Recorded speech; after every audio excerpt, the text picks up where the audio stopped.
How do you record a voice memo on the iPad? Let's explain that and let's get started. If you are new on the Foxtecc channel, most definitely become part of this community by subscribing, and therefore you'll never miss anything important, right? So the way that we need to do this is by locating the voice memo app. You can look it up on the screen, it's an icon, or just go to the app library all the way to the right, and here are all of the apps you have available. So you can just find it like this, right, and open up the app.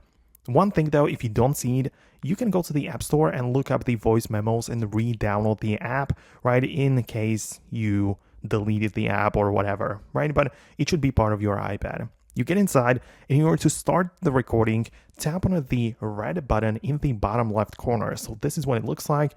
You need to press on it and the recording will begin. So you can pause it, resume, you can replay, you can go back 15 seconds or forward, right? So you have all of the tools and features to use and edit your recordings in here.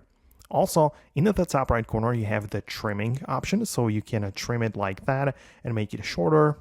You can see you can cut out existing parts or keep existing or the selected parts. Very useful stuff. And you can also see the transcript by clicking on the like bubble icon.